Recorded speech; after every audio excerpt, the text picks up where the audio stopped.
We start with questions to the Prime Minister with Catherine West. Catherine West. Question number 1, Mr. Speaker. Minister. Mr. Speaker, I know the thoughts of the whole House will be with the honourable member for Bolton South East. I'm sure members from across the House will want to join me in wishing her a speedy recovery. Mr. Speaker, this morning I had meetings with ministerial colleagues and others in addition to my duties in this House. I shall have further such meetings later today. Catherine West. Mr. Speaker, could I associate myself with those kind remarks on behalf of my honourable friend from Bolton? And my constituents are reeling from the 9% contraction of the economy since March of this year. Unemployment has skyrocketed and joblessness in Haringey is the highest in the capital. Unfortunately, we are at the same time facing the idea that there could be a congestion tax forced onto 4 million extra Londoners by this government. These Londoners already facing the double whammy of COVID and the double whammy of financial ruin. Will the Prime Minister please immediately stop the imposition of this dreadful plan? I look forward to his answer. Mr. Speaker, I must respectfully inform the honourable lady that the current Mayor of London had effectively bankrupted TfL before coronavirus had even hit and left a massive black hole in its finances, and any need to make up that deficit is entirely down to him. It is entirely his responsibility. Any expansion of the congestion charge or any other measure taken to improve the finances of TfL are entirely the responsibility of the bankrupt current Labour Mayor of London. Thank you, Mr. Speaker. Mr. Speaker, people of the length and breadth of the country have made many sacrifices over the last few months to try to suppress COVID-19. But infection rates are increasing fast and Buckinghamshire may soon find itself in Tier 2. Can my right honourable friend tell the people of my Aylesbury constituency how long we'd be expected to stay there, what additional help there'd be for local businesses, and crucially, what the route out would be? Thank you. Well, I hope reassure my honourable friend by telling him that the incidence in the Vale of Aylesbury is in fact less than half the England average, and the way forward for the constituents in the Vale of Aylesbury and everywhere else is for everyone to keep following the guidance, observing the new restrictions, but obviously washing hands, wearing a face covering in enclosed spaces and keeping a sensible distance, Mr. Speaker. We come to the Leader of the Opposition, the Right Honourable Keir Starmer. Thank you, Mr. Speaker. Can I thank the Prime Minister for his remarks about the honourable member for Bolton South East? Prime Minister, how does an area which goes into Tier 3 restrictions get out of those restrictions? Prime Minister.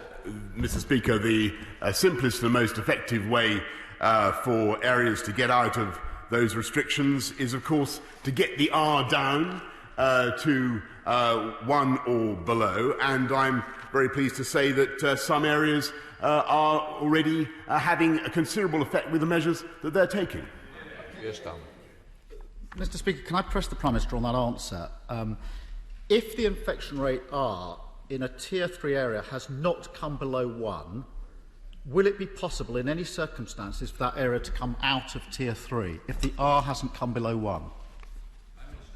Mr. Speaker, obviously the R is one of the measures that we look at, and we'll take a decision based on a number of things, including the R, but also, of course, rates of infection, rates of admission to hospital and other data. But the most important thing is for areas that do go into Tier 3, and I'm very grateful to local leadership in the areas that have gone into Tier 3, because it's the right thing for them to do, the right thing for their constituents, the right thing to save lives.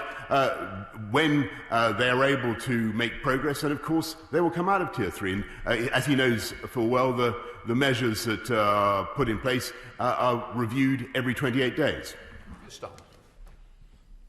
Mr. Speaker, I'm now confused by the Prime Minister's answer. If it's not the R rate under 1, what is it? Because millions of people want to know the answer to that question, because millions of them are in Tier 3 and millions more are likely to go into Tier 3. They really need to know. And Prime Minister, on Friday, the Chief Scientific Officer said Tier 3 on its own certainly isn't enough to get the R rate below 1. On the same day, the Prime Minister himself said there was only a chance of getting infection rates down. This goes to the heart of the issue in Greater Manchester and elsewhere, because the widespread fear, Prime Minister, is that Tier 3 is the worst of all worlds. It brings significant economic harm without getting the virus sufficiently under control to exit Tier 3. So instead of being a solution, Tier 3 is a gateway to weeks and weeks, more likely months and months of agony, from which there's no likely exit. Can the Prime Minister not see the problem if there isn't a clear exit? Sorry, Mr. Speaker, I've made it absolutely clear that a part of the country going into Tier 3 is only in there for 28 days. We will review it after 28 days, and areas that have gone into Tier 3, I believe, are already making progress, and areas where there are restrictions in place are also showing signs of progress. We are pursuing, Mr. Speaker, a local, a regional approach, which is the sensible approach for this country. That's what the epidemiology supports. It's what the Deputy Chief Medical Officer supported last night. And again, I want to thank a local leadership in Merseyside, in Lancashire, actually in London and West Midlands and elsewhere for what they are doing. And I may say that it is a bit incoherent of the right honourable gentleman opposite to attack local lockdowns when he wants to plunge the whole country, back into a damaging lockdown for weeks on end, and he has no clue about how he would propose to get the country out of that, does he? Keir Starmer. Mr. Speaker, I appreciate there's going to be a review every 28 days, but if the R rate hasn't come below 1, then the infection rate is still going up, and the numbers are going up, and the admissions are going up, and the numbers in hospital are going up, and the deaths are going up. Is the Prime Minister seriously saying that he would take a Tier 3 area out of Tier 3 with the R above 1? I don't think so. Let me spell out what this means. On Friday, thousands of people in Greater Manchester, taxi drivers, pub and hospitality workers, people working in betting shops, the self-employed and freelancers, will either be out of work or face significant pay cuts. That's the reality on Friday in Greater Manchester. But their rent and their mortgage won't be lower, their food and their heating bills won't be lower, and that could last for months. Why can't the Prime Minister and the Chancellor understand this? Stop bargaining with people's lives, stop dividing communities, and provide the support that's needed in Manchester.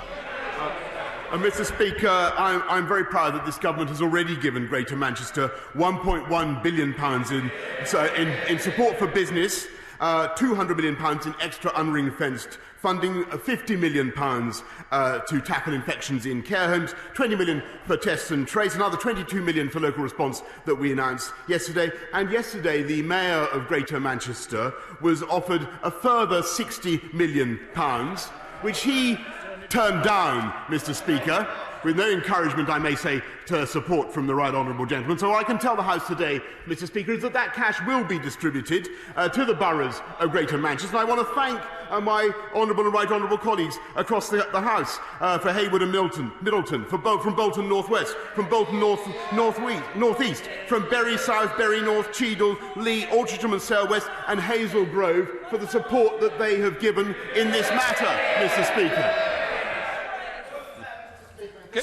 This is a Prime Minister that can pay £7,000 a day for consultants on track and trace, which isn't working, that can find £43 million for a garden bridge that was never built, but he can't find £5 million for the people of Greater Manchester. I really think the Prime Minister's crossed a Rubicon here, not just with the miserly way that he's treated Greater Manchester, but the grub it, take it or leave it way these local deals are being done. It's corrosive to public trust to pit region against region, mayor against mayor, council against council, asking them to trade away their businesses and jobs. We need a one-nation approach. Replace these endless local battles with clear national criteria and proper support for jobs. Labour's motion this afternoon would do that. Why won't the Prime Minister support it? Mr. Speaker, I'm proud of the support that we've given, the One Nation Conservative support that we've given to the entire country. £200 billion in support for jobs and livelihoods across the whole of the country already. A further £9.9 billion now for the Jobs Support Scheme. It is this government that has cut VAT for business, deferred business rates. There is no other country in Europe, Mr. Speaker, where so much support, so much help has been given to the population to get through this crisis, and we will continue to do that. But I think it is the height of absurdity, Mr. Speaker, that he stands up and attacks the economic consequences of the measures that we're obliged to take across some parts of the country when he wants to turn the lights out with a full national lockdown, taking kids... that was his policy last week anyway, wasn't it? Perhaps he could confirm that's still his policy. Is that what he wants to do? Keir Starmer. Mr. Speaker, at his press conference yesterday, the Prime Minister produced heat maps across the country showing the infection rate up in all ages across all regions, and particularly showing regions that have been in the equivalent of Tier 2 restrictions for weeks, if not months, moving into Tier 3. Now, if they're moving into Tier 3, Tier 2 hasn't worked, because if Tier 2 worked, they should be going to Tier 1. So Tier 2 goes to Tier 3, Tier 3 has no end, because there's no prospect or confidence in the R rate coming below 1. And I do not believe that a Tier 3 region will come out of those restrictions unless R is below 1 and whilst numbers are still going up. So we now have a stark choice. And by the way, Prime Minister, Cornwall is the only place, possibly with the Isle of Wight, where the infection rate today is less than Greater Manchester when it went into local restrictions. So this idea that some areas are immune is wrong. So there's a stark choice. Carry on with the Prime Minister's approach, which will lead to weeks and weeks and months of prolonged agony in all your constituencies for millions of people in Tier 2 and 3 with no exit, or put in place a 2 to 3 week time-limited circuit break to break the cycle and bring the virus back under control. Wales, Northern Ireland and Scotland in part have chosen that path. With half-term starting this Friday, this may be the last opportunity for the Prime Minister to put in place an effective circuit break. The Prime Minister was too slow in the first phase of this pandemic. He's being too slow again. We cannot repeat this mistake. Will he act in the public interest and take the opportunity to put in place a circuit break this Friday?